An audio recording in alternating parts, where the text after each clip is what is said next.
As the West and its allies step up sanctions on Russia, US officials say Moscow has reached out to China for military and economic support.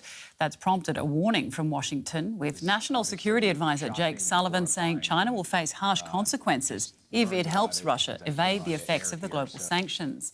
China's foreign ministry has denied receiving any requests from Moscow. The issue is likely to feature in talks between US and Chinese officials today in Rome.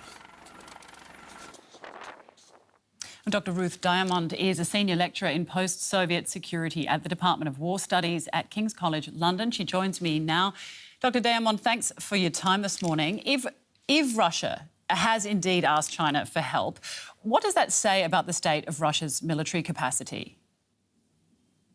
Well, it doesn't say anything good about it. I don't think that Russia would be in the position of asking China for military assistance if it thought that it was fighting this war effectively on its own. And of course, we also need to see that in the context of reports that Russia is attempting to recruit mercenaries from countries like Libya, that it's said that it's going to bring thousands of soldiers over from Syria. All of these together are signs that I think the Russian war is in significant trouble. The Russian armed forces are failing to a large extent. Now, what would happen? I mean, let's say China were to assist, if indeed they have been asked, but say they accept that offer, what consequences might they face?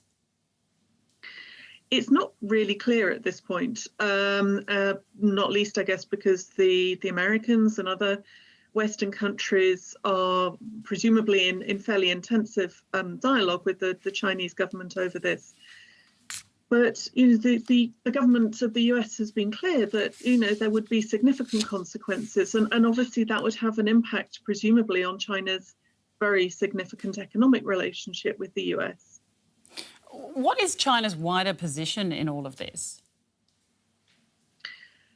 It's not entirely clear, I have to say. I mean, the Chinese government has been broadly supportive of Russia here.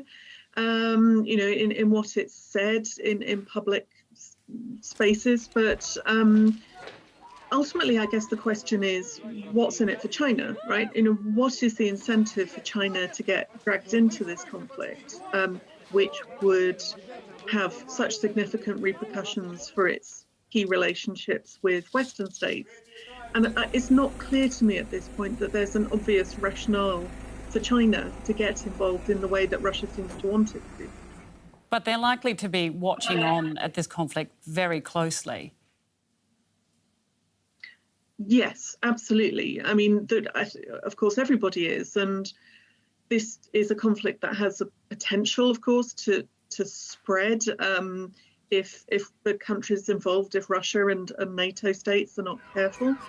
It obviously has very significant economic implications for Russia and for Western states. So in a globalized economy, in a global world, this is a conflict that's going to be very significant for China as well. There's been much talk about this, but are we witnessing, in your opinion, a major shift in the geopolitical world order? There have been shifts underway for some time now. Certainly, I think this is the view, I have to say, of the Russian government, which has wanted a significant shift. I think much will depend on the outcome of the conflict.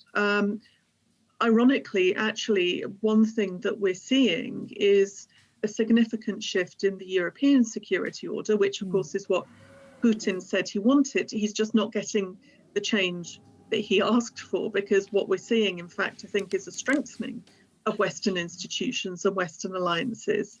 So perhaps in some ways things are changing, but not in the way that Russia anticipated. Dr. Ruth Diamond, the senior lecturer in post-Soviet security at the Department of War Studies, at King's College London. Thank you very much for your time this morning. Thank you.